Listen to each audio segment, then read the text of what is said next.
Este programa é patrocinado pelos amigos e parceiros do Ministério Joyce Meyer.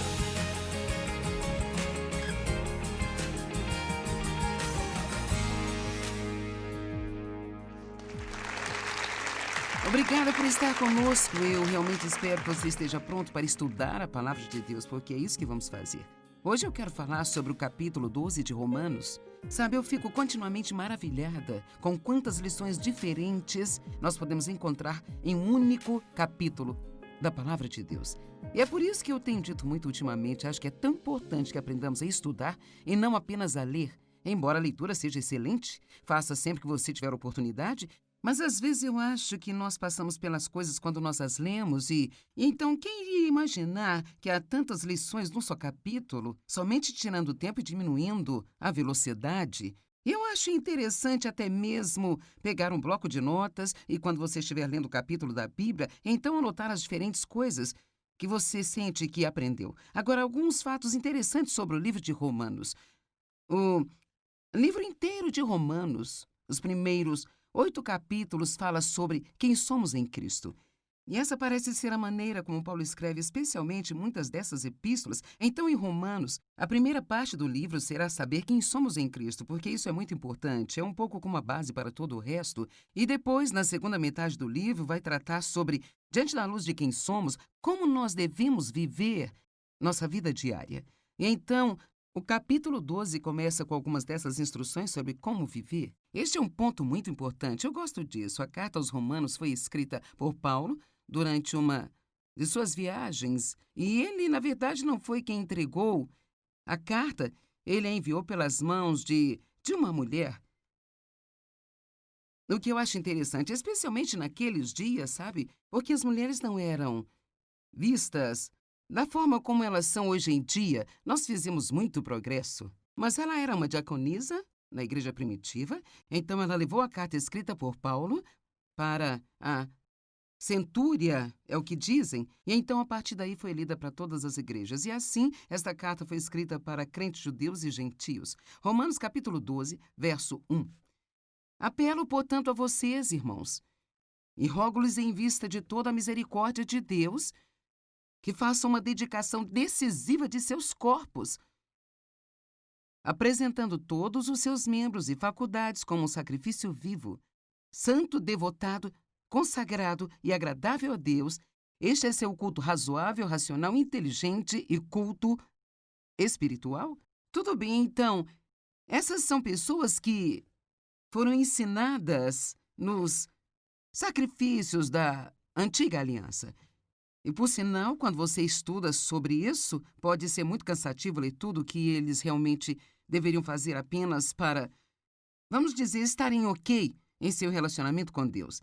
E você deve lembrar que o pecado nunca foi completamente removido ou lavado, só estava coberto pelos sacrifícios da antiga aliança. Então, muito da linguagem do Novo Testamento, nós provavelmente não entendemos com eles porque nós não vivemos sobre aquilo que eles viviam. Então, quando ele diz agora eu quero que vocês sacrifiquem os seus corpos, como sacrifício vivo, eles estavam acostumados a sacrifícios mortos. Agora não mais sacrifícios mortos, não mais sacrifícios de animais. Agora Deus quer você.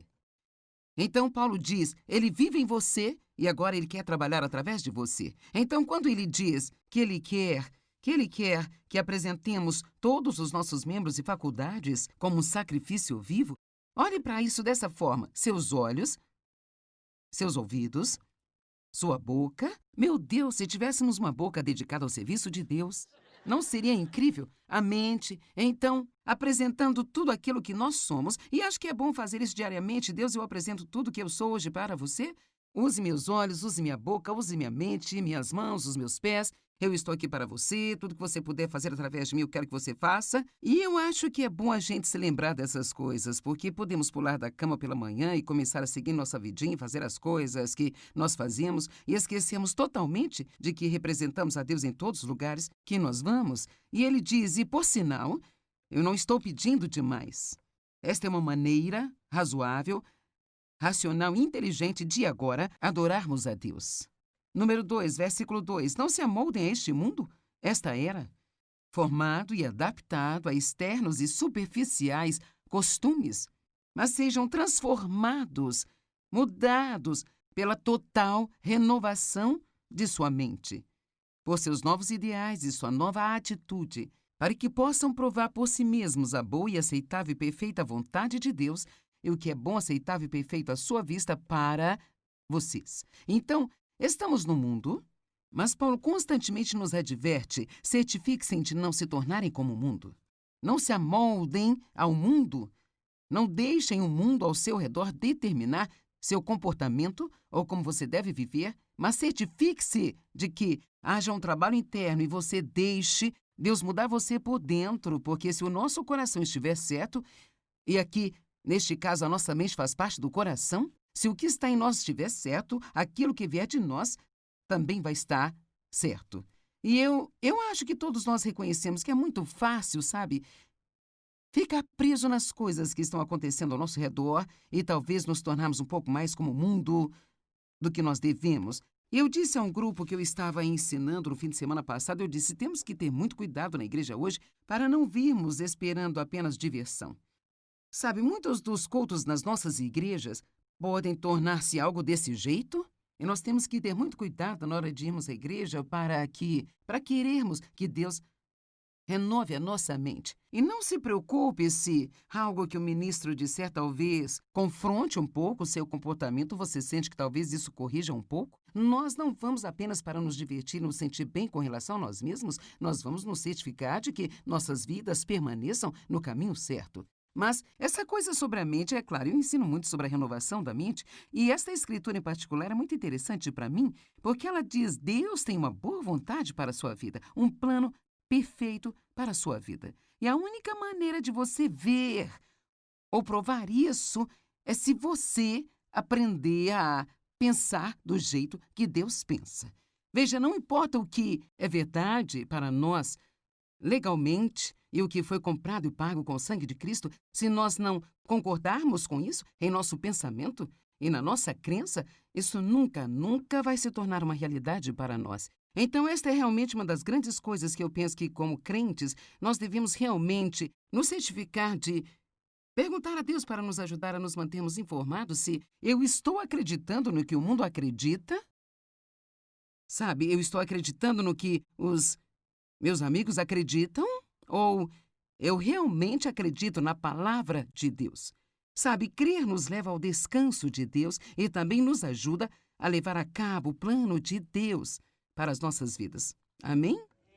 Então, versículo 3. Pela graça de Deus que foi dada a mim, disse Paulo, eu digo a todos vocês, para não estimarem e pensarem de si mesmos mais do que deveriam. Agora vejam, já estamos na terceira lição. E temos tudo isso apenas no verso 3, e eu poderia pegar cada um desses e provavelmente fazer um ensino inteiro de 1 hora sobre cada um. É por isso que é importante realmente desacelerar. Não apenas... Vamos parar de pensar que quanto mais nós fazemos, melhor isso é. Porque às vezes menos é mais.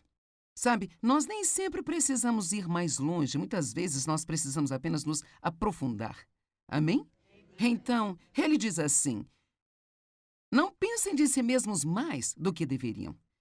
Não tenham uma opinião exagerada sobre sua própria importância. E eu gosto da maneira como Paulo aborda isso. Ele diz: eu te aviso pela graça de Deus. Em outras palavras, ele está abordando esse assunto para corrigi-los com uma atitude de humildade, dizendo: eu só sou qualificado para dar isso a vocês porque foi para isso que Deus me chamou e me deu a graça de fazer. Então ele nem sequer está falando: ei, sabe, eu aviso a vocês porque, sabe, eu tenho tudo isso. Ele está apenas dizendo: tenha cuidado para não ter uma atitude de se achar melhor do que as outras pessoas. Então nós podemos perguntar: bem, como eu poderia reconhecer quando me acho melhor do que outras pessoas? Bem, número 1, somos rápidos em julgar, rápidos em criticar. E então esse é um dos primeiros sintomas de uma atitude arrogante e orgulhosa. É pensar que nós sabemos tudo e que tudo que nós fazemos é certo e que todos devem fazer como fazemos. Então, a humildade também é algo sobre o qual nós precisamos orar regularmente e nós precisamos perceber que é algo em que vamos ser testados regularmente. Amém? Amém. Jesus veio como um humilde servo e a Bíblia diz que nós devemos ter a mesma atitude que ele teve. Pois pela graça de Deus dada a mim, eu digo a todos vocês para não estimarem e pensarem de si mesmos mais do que deveriam. Não tenham uma opinião exagerada de sua própria importância, mas classifiquem sua habilidade com equilibrado julgamento, cada um segundo a medida de fé atribuída por Deus a ele. Então ele continua e começa a escrever versos agora sobre como nós somos diferentes. E uma das razões pelas quais não podemos deixar de ter uma atitude humilde em nosso relacionamento uns com os outros é porque, se houver até mesmo uma sugestão de orgulho, nós ficamos irritados com as pessoas quando elas não são fortes como nós somos fortes.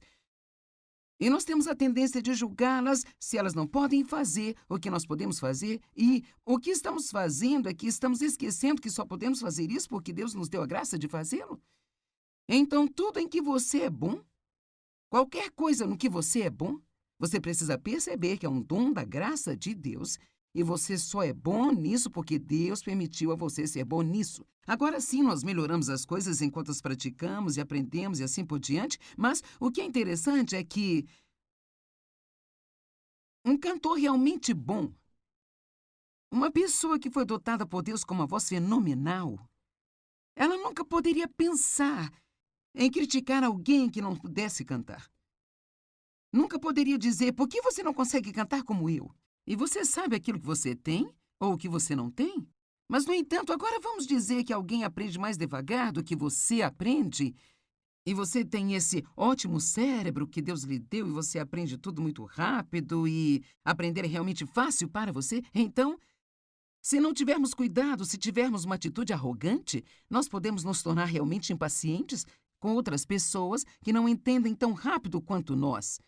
E assim, então, aparece a atitude, bem, qual é o seu problema? O que há de errado com você? E então podemos começar a julgar e criticar, em vez de perceber, ei, isso é fácil para mim, porque Deus permitiu a mim poder fazer isso. Agora, obviamente, há momentos em que as pessoas precisam ser corrigidas e precisam subir mais alto, mas nós precisamos realmente perceber que todos nós somos diferentes e que todos nós temos diferentes habilidades.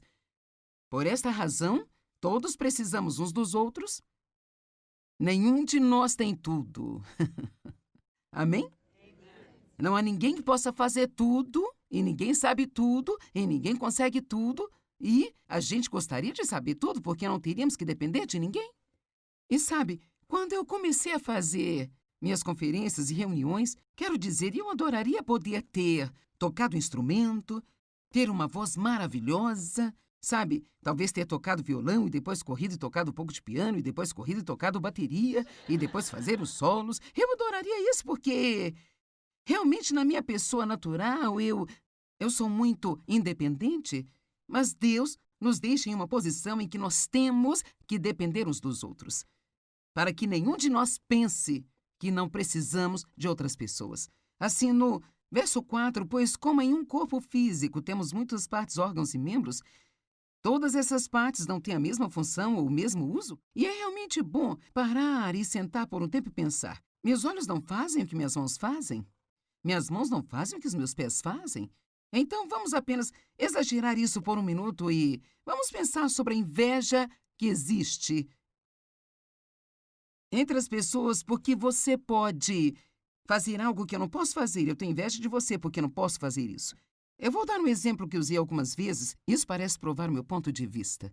Agora, a minha mão consegue usar anéis, mas meus olhos só conseguem olhar para eles. Meus dedos nem conseguem ver meus anéis.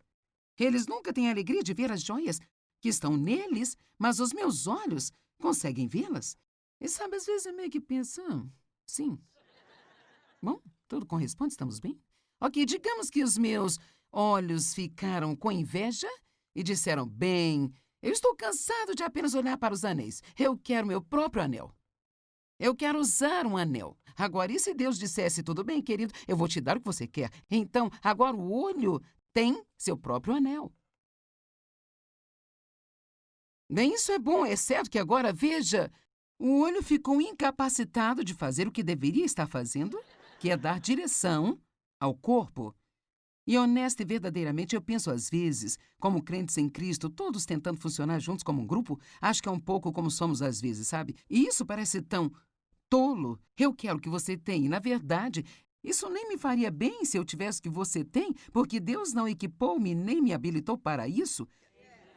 As pessoas olham para algo e dizem, bem, eu gostaria de ter um ministério como esse, ou eu gostaria de estar no comando desse departamento. Honestamente, você realmente não deveria. Porque se você tivesse isso e você não tivesse a graça de Deus em você para lidar com isso, isso absolutamente o esmagaria e o destruiria. Então, nós precisamos apreciar os dons de outras pessoas e não ficar com inveja delas. E assim, então, sabe, por vários versos ele fala sobre isso, e eu vou me esforçar para passar um pouco mais disso para você. Eu vou seguir em frente. Vejamos o verso 11. Nunca lhes falte o zelo e o empenho sincero. Sejam fervorosos e ardentes no espírito, servindo ao Senhor. Então, adivinhe, quer saber? Nós realmente devemos ser entusiasmados com o fato de sermos crentes.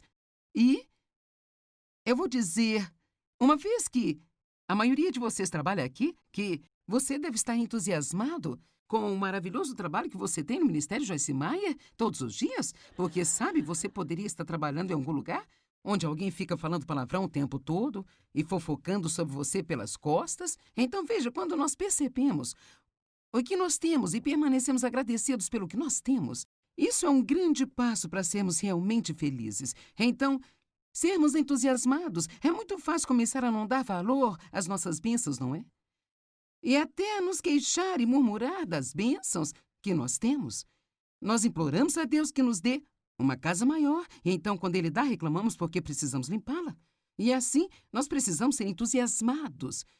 Verso 12, alegrem-se na esperança. Sejam firmes e pacientes na tribulação. Você deve estar feliz por eu não ter muito tempo para falar sobre isso hoje. E constantes na oração. Eu digo sempre, mas vou dizer novamente, vamos aprender a orar ao longo do dia. Em outras palavras, não façamos da oração esse grande exercício religioso onde nós pensamos que nós devemos estar em um certo lugar com certa postura e ser realmente espirituais. Vamos apenas nos certificar de incluirmos Deus em tudo aquilo que nós fazemos. Contribuam para as necessidades do povo de Deus, compartilhando em suas necessidades e busquem a prática da hospitalidade. Abençoe aqueles que os perseguem. Agora eu acho que nós chegamos a algumas das coisas mais difíceis de fazer na palavra. Quantos de vocês concordam com isso? Que ser gentil e abençoar as pessoas que magoaram você é talvez uma das coisas mais desafiadoras a se fazer. Porque cada vez que você tem que tomar uma decisão de fazê-lo, é uma decisão. Por favor, entenda, você nunca vai querer fazê-lo. Isso sempre será algo em que você deve tomar uma decisão de fazer. Abençoe aqueles que os perseguem, que são cruéis em sua atitude com vocês. Abençoem e não amaldiçoem a eles. Verso 16. Vivam em harmonia uns com os outros. Não sejam altivos, esnobes, orgulhosos, excludentes, mas associem-se facilmente. Eu gostaria que isso não estivesse aqui. Associem-se facilmente a pessoas e coisas. Eu preferiria que todos se associassem e se adaptassem a mim. Você não gostou também, não é? Porque eu sempre tenho que ser aquele que tem que se adaptar para ser o que você quer que eu seja. Por que você não consegue se adaptar e fazer o que eu quero que faça? Mas é o que diz aqui? Prontamente, esteja pronto, seja rápido em associar-se e adaptar a si mesmo a pessoas e coisas. Agora, algumas pessoas, por seu temperamento, são um pouco mais adaptáveis do que outras pessoas. Uma das minhas filhas, posso ligar e dizer o que você vai fazer, ela vai dizer o que você precisa que eu faça, o que você quer que eu faça. Ela está sempre pronta para, a qualquer momento, fazer o que quer que seja que eu precise que ela faça. Ela é adaptável. Meu marido é muito assim também. Eu sou um pouco mais, eu tenho plano, não mexa no meu plano. É para aqui que estamos indo, é isso que vamos fazer. E por isso eu tenho que ser um pouco mais adaptável de propósito. Isso não vem super naturalmente para mim. E veja, a questão é, só porque algo não é fácil para nós, isso não significa que nós possamos deixar para lá e não precisamos fazê-lo. São áreas em que nós devemos dizer, Deus, eu sei como eu sou. Isso pode ser uma fraqueza para mim, eu preciso da sua força nesta área. Todos nós seremos tentados. Cada um de nós será tentado. A Bíblia diz que a tentação ela vai vir.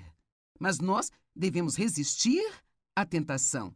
E nós fazemos isso orando regularmente para que Deus nos faça fortes em nossas fraquezas. Quantos de vocês sabem quais são os seus pontos fracos?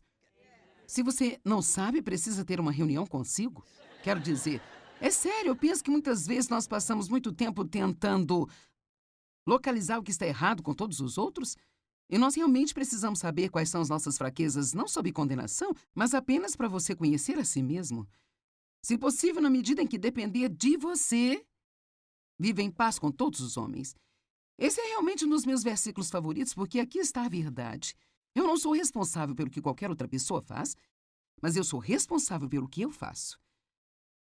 Vamos aceitar isso. Eu não sou responsável pelo que todos fazem, então eu sou responsável pelo que eu faço. E quer saber, isso vai parecer um pouco difícil, mas eu acho que Deus realmente está me mostrando que quando alguém maltrata a mim, minha reação para com eles é muito mais importante do que o que fizeram comigo.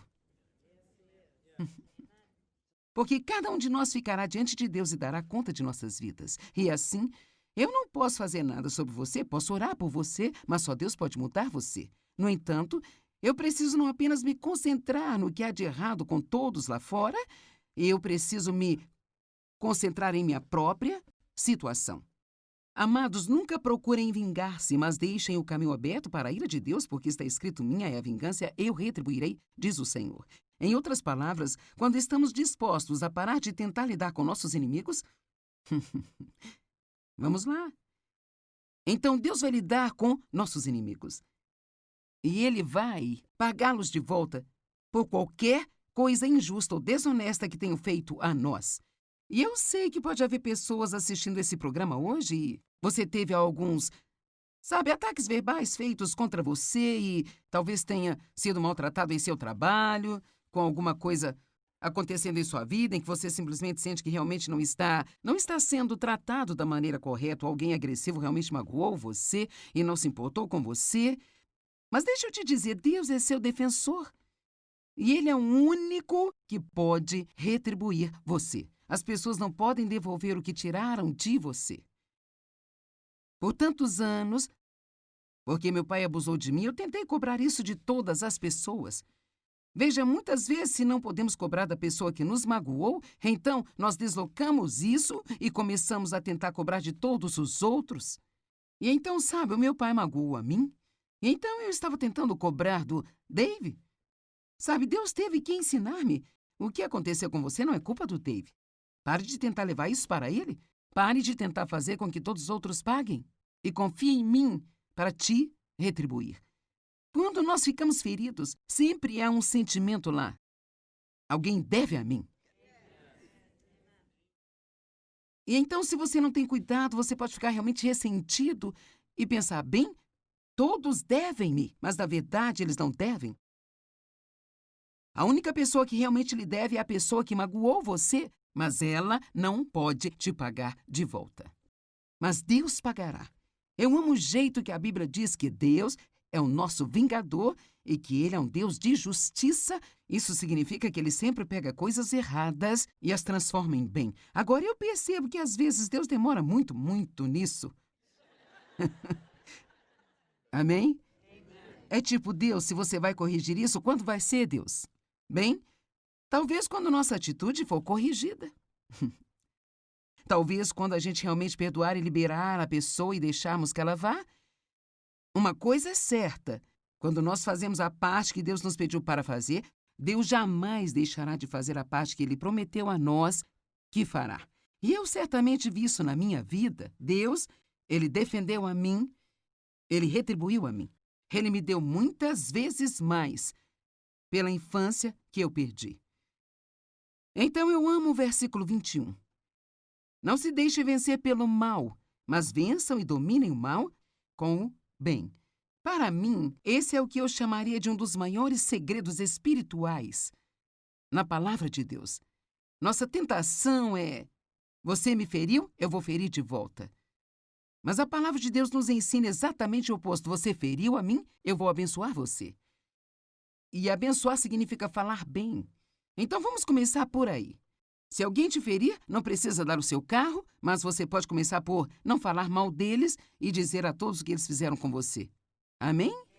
Certo, então espero que você tenha aprendido um pouco disso hoje. Nós não chegamos a 10 ou 12 lições em Romanos, mas certamente houve algo lá que ajudou você.